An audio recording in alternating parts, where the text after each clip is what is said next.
400 साल तक बर्फ में दबे रहे केदारनाथ धाम के 10 रहस्य।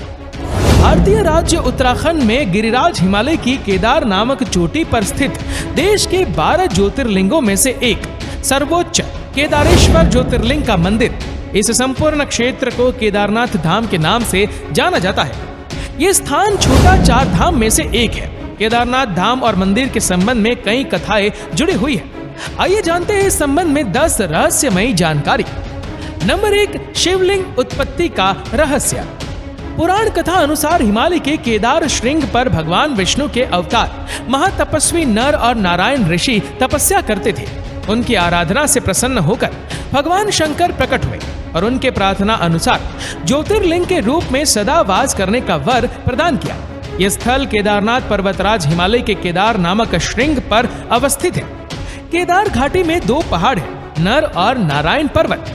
विष्णु के 24 अवतारों में से एक नर और नारायण ऋषि की यह तपोभूमि है। दूसरी ओर बद्रीनाथ धाम है, जहां भगवान विष्णु विश्राम करते हैं। कहते हैं कि सतयुग में बद्रीनाथ धाम की स्थापना नारायण ने की थी। इसी आशय को शिव पुराण के कोटि रुद्र संहिता में भी व्यक्त किया गया है। नंबर 2, पांडव कथा।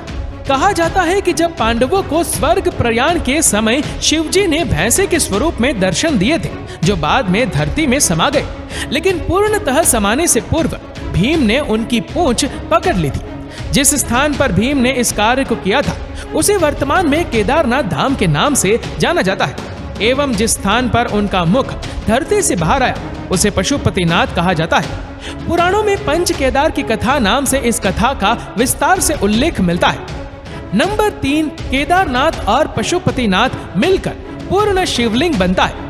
केदारनाथ मंदिर उत्तराखंड के रुद्रप्रयाग जिले में स्थित है। इसे अर्ध ज्योतिर्लिंग कहते हैं। नेपाल के पशुपतिनाथ मंदिर को मिलाकर ये पूर्ण होता है। यहाँ स्थित स्वयंभू शिवलिंग अति प्राचीन है। यहाँ के मंदिर का निर्माण जन्मेजय ने कराया था और जीर्णोद्धार आदि शंकराचार्य ने किया था। नंबर 4, एक रेखा पर बने हैं केदारनाथ और रामेश्वरम मंदिर। केदारनाथ मंदिर को रामेश्वरम मंदिर की सीध में बना हुआ माना जाता है। उस वक्त दोनों मंदिरों के बीच में कालेश्वर तेलंगाना, श्री कालाहस्ती मंदिर आंध्रा, एकम्बरेश्वर मंदिर तमिलनाडु, अरुणाचल मंदिर तमिलनाडु, तिलई नटराज मंदिर चिदम्बरम और रामेश्वरम तमिलनाडु आता है। ये शिवलिंग पंचभूतों का प्रतिनिधित्व करते हैं। नंबर 5, 400 वर्ष तक बर्फ में दबा रहा मंदिर। वर्तमान में स्थित केदारेश्वर मंदिर के पीछे सर्वप्रथम पांडवों ने मंदिर बनवाया था, लेकिन वक्त के थपेड़ों की मार के चलते ये मंदिर लुप्त हो गया। बाद में 8वीं शताब्दी में आदि शंकराचार्य ने एक नए मंदिर का निर्माण कराया, जो 400 वर्ष तक बर्फ में दबा रहा। तब इस मंदिर का निर्माण 508 ईसा पूर्व जन्मे और 476 ईसा पूर्व देह त्याग गए आदि शंकराचार्य ने करवाया था। इस मंदिर के पीछे ही उनकी समाधि है। इसका गर्भगृह अपेक्षाकृत प्राचीन है, जिसे 80वीं शताब्दी के लगभग माना जाता है। पहले 10वीं सदी में मालजा के राजा भोज द्वारा और फिर 13वीं सदी में मंदिर का जीर्णोद्धार किया गया। 400 सालों तक कैसे बर्फ में दबा रहा केदारनाथ का मंदिर, और जब बर्फ से बाहर निकला तो पूर्णतः सुरक्षित था। देहरादून के वाडिया इंस्टीट्यूट के हिमालयन जियोलॉजिकल वैज्ञानिक विजय जोशी के अनुसार 13वीं से 17वीं शताब्दी तक यानी 400 साल तक एक छोटा हिम युग आया था, जिसमें हिमालय का एक बड़ा क्षेत्र बर्फ के अंदर दब गया था। उसमें यह मंदिर क्षेत्र भी था।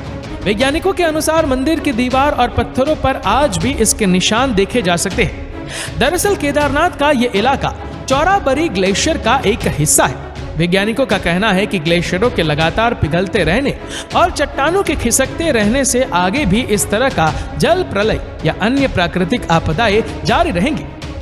नंबर 6 माह तक नहीं बुझता है दीपक। दीपावली महापर्व के दूसरे दिन के दिन शीत ऋतु में मंदिर के द्वार बंद कर दिए जाते हैं। 6 माह तक मंदिर के अंदर दीपक जलता रहता है। पुरोहित ससम्मान पट बंद कर भगवान के विग्रह एवं दंडी को 6 माह तक पहाड़ के नीचे उखी मठ में ले जाते हैं। 6 माह बाद मई माह में केदारनाथ के कपाट खुलते हैं। तब उत्तराखंड की यात्रा आरंभ होती है। 6 माह मंदिर और उसके आसपास कोई नहीं रहता है, लेकिन आश्चर्य की बात कि 6 माह तक दीपक भी जलता रहता और निरंतर पूजा भी होती रहती है। कपाट खुलने के बाद ये भी आश्चर्य का विषय है कि वैसी ही साफ सफाई मिलती है जैसी कि छोड़ कर गए थे। नंबर 7, लुप्त हो जाएगा केदारनाथ। पुराणों की भविष्यवाणी के अनुसार इस समूचे क्षेत्र के तीर्थ लुप्त हो जाएंगे। माना जाता है कि जिस दिन नर और नारायण पर्वत आपस में मिल जाएंगे, बद्रीनाथ का मार्ग पूरी तरह बंद हो जाएगा और भक्त बद्रीनाथ के दर्शन नहीं कर पाएंगे। पुराणों के अनुसार वर्तमान बद्रीनाथ धाम और केदारेश्वर धाम लुप्त हो जाएंगे और वर्षों बाद भविष्य में भविष्य बद्री नामक नए तीर्थ का उद्गम होगा। नंबर 8, तूफान और बाढ़ में भी रहता है सुरक्षित। 16 जून 2013 की रात प्रकृति ने कहर बरपाया था। जल प्रलय से कई बड़ी बड़ी और मजबूत इमारतें ताश के पत्तों की तरह ढहकर पानी में बह गई, लेकिन केदारनाथ के मंदिर का कुछ नहीं बिगड़ा।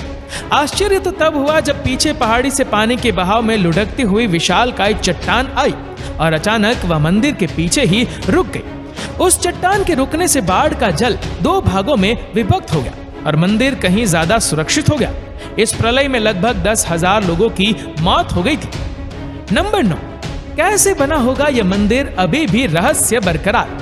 यह मंदिर कटवा पत्थरों के भूरे रंग के विशाल और मजबूत शिलाखंडों को जोड़कर बनाया गया है। 6 फीट ऊंचे चबूतरे पर खड़े 85 फीट ऊंचे 187 फीट लंबे और 80 फीट चौड़े मंदिर की दीवारें 12 फीट मोटी है। यह आश्चर्य ही है कि इतने भारी पत्थरों को इतनी ऊंचाई पर लाकर व तराश कर कैसे मंदिर की शक्ल दी गई होगी। खासकर ये विशालकाय छत कैसे खंभों पर रखी गई। पत्थरों को एक दूसरे में जोड़ने के लिए इंटरलॉकिंग तकनीक का इस्तेमाल किया गया है। नंबर 10, निरंतर बदलती रहती है यहाँ की प्रकृति। केदारनाथ धाम में एक तरफ करीब 22,000 फीट ऊंचा केदार, दूसरी तरफ 21,600 फीट ऊंचा खर्च कुंड और तीसरी तरफ 22,700 फीट ऊंचा भरत कुंड का पहाड़। न सिर्फ 3 पहाड़ बल्कि 5 नदियों का संगम भी है यहाँ। मंदाकिनी, मधुगंगा, क्षीर गंगा, सरस्वती और स्वर्ण गौरी। इन नदियों में अलकनंदा की सहायक मंदाकिनी आज भी मौजूद है। इसी के किनारे है केदारेश्वर धाम। यहाँ सर्दियों में भारी बर्फ और बारिश में जबरदस्त पानी रहता है। यहाँ कब बादल फट जाए और कब बाढ़ आ जाए कोई नहीं जानता। केदारनाथ मंदिर की इस रहस्यों के बारे में आपकी क्या राय है, नीचे कमेंट करके जरूर बताइएगा। और वीडियो अच्छा लगा हो तो इस वीडियो को लाइक करिएगा, शेयर करिएगा ज्यादा से ज्यादा लोगों तक। और ऐसे ही और भी स्पिरिचुअल वीडियोस को हमारे यूट्यूब चैनल पर देखने के लिए नीचे कमेंट सेक्शन में हमारे यूट्यूब चैनल की लिंक दी गई है, जिसके ऊपर क्लिक करके हमारे चैनल को आज ही सब्सक्राइब करें और बेल आइकन दबाएं ताकि हमारी हर लेटेस्ट वीडियो की अपडेट आपको मिलेगी सबसे पहले। धन्यवाद।